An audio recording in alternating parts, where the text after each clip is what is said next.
अब हम आते हैं उस पर जिसको ये दुनिया कहती है मोल।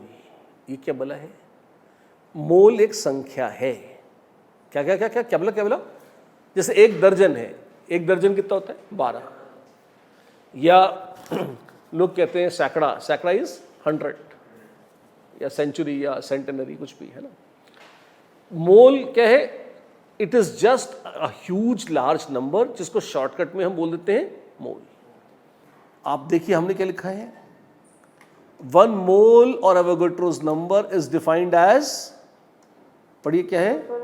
It is a number, it is a number which is equal to the number of atoms present in 12 grams of C12 isotope.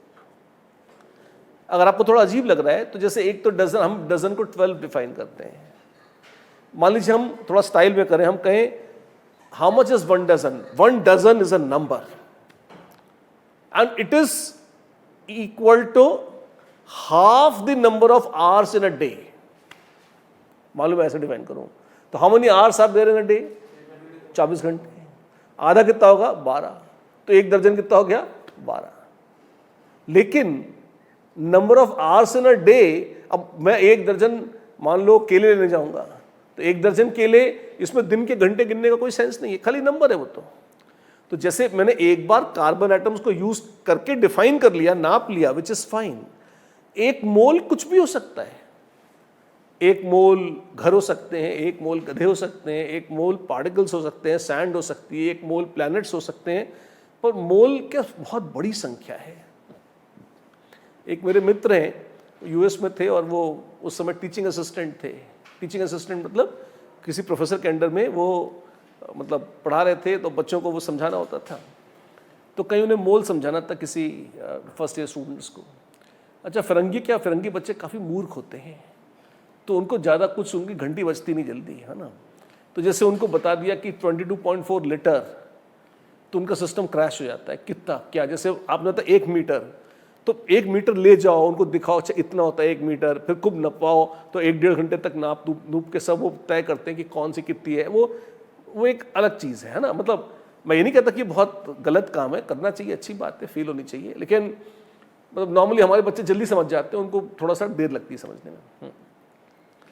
तो ऐसे उसने अपने प्रोफेसर पूछा कि मोल पढ़ाना है, तो एक मोल, अब जैसे वैसे तो बलून वलून ले गया क्लास में 22.4 लीटर दिखाने के लिए कि देखो ये 22.4 लीटर का बलून है, इतना होता है 22.4 लीटर, ऐसे वैसे किलोग्राम ले गया दिखा के, ऐसे मीटर ले गया, है ना।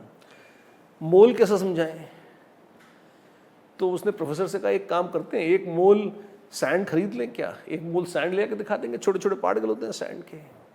तो प्रोफेसर ने कहा हाँ ठीक है, जो 1 मोल सैंड खरीद लो। अच्छा, आपके यहाँ तो सैंड पड़ी रहती है, लोग ऐसे ही उठा लेते हैं उधर से, कुछ दिक्कत ही नहीं है। और फिरंगियों के यहाँ तो क्या लोग लड़ने मरने पे आ जाएंगे, है ना। तो ठीक है, उसने कहा चलो बाय 1 मोल ऑफ सैंड। अब यार हमारे मित्र ने कैलकुलेशन करे तो उसको समझ में आया कि उसने सोचा कि 1 मोल सैंड कितनी होगी, एक ढेर होगा सैंड का, 2-4-5 किलो सैंड में 1 मोल आ गया होगा, ठीक है ना। देन ही रियलाइज कि न एक ढेर, न एक ट्रॉली, न एक ट्रक, लगभग पूरा आइलैंड चाहिएगा। अगर आपको पूरा एक द्वीप होगा, उसके अगर सैंड के बना हुआ द्वीप हो, उसके सैंड पार्टिकल्स लेके जाएं, तब जाकर 1 मोल सैंड के पार्टिकल नजर आएंगे उसमें। तो जाहिर सी बात है, न तो उसके द्वीप खरीदने की का बजट था, न ऐसी कोई योजना, और खरीद भी लेता तो लेके तो नहीं आ सकता था। और बच्चे थोड़े डल जरूर हैं पर इतने मूर्ख भी नहीं थे। तो यही एग्जाम्पल उसने सुना दिया कि देखो मैंने सोचा तो था कि 1 मोल सैंड ला के दिखाऊंगा, फिर मैंने कैलकुलेशन करी, हिसाब लगाया, तो पता चला कि एक आइलैंड पर जितने सैंड के पार्टिकल्स हैं सारे जोड़ जाड़ लूँ, तब जाकर बमुश्किल 1 मोल सैंड पार्टिकल्स बनेंगे। तो मोल एक बड़ी संख्या है। तो उनके भेजे में घुस गया कि हाँ ये बड़ी संख्या है। और मुझे लगता है कि तुम्हारे भी समझ में ये बात शायद आ गई होगी कि हाँ इट्स ए लार्ज नंबर।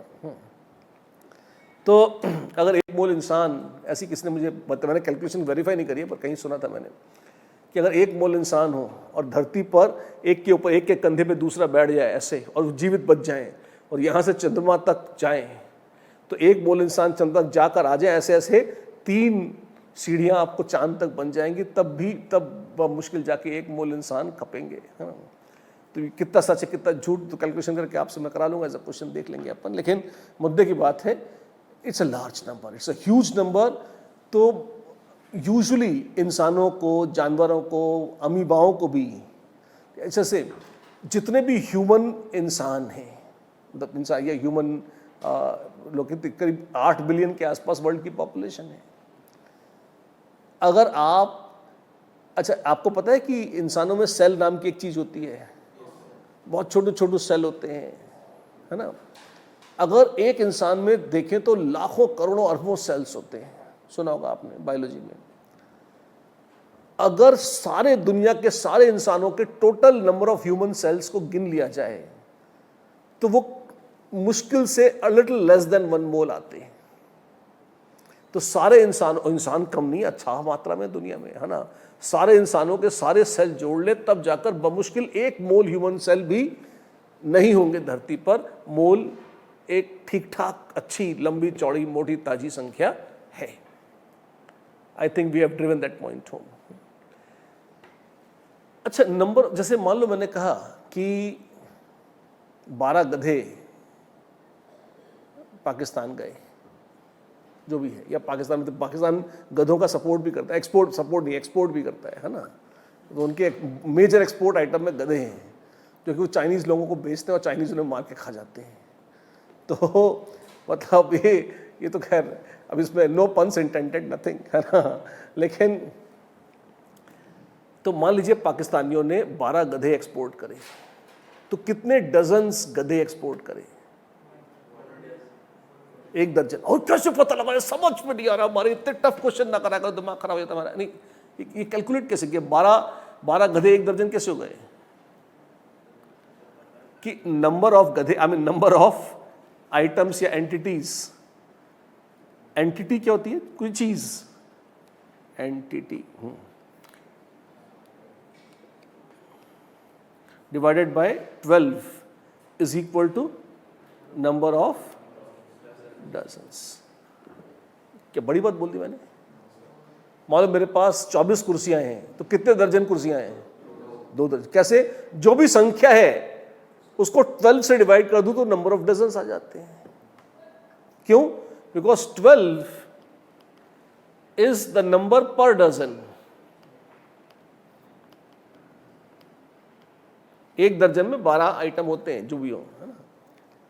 बिल्कुल इसी तरीके से मैं कह सकता हूं, if n is number of particles, if n is number of particles, n is number of particles या एंटिटीज कुछ भी हो सकती हैं, मतलब इसमें मुर्गे, गधे, अंडे, पाकिस्तानी सब शामिल है ना। Na is Avogadro's number, then number of moles, small n, is equal to n upon Na. Number of particles upon 12 होता है दर्जन, number of dozens. Number of particles upon Avogadro's number हो जाएगा number of moles of that substance.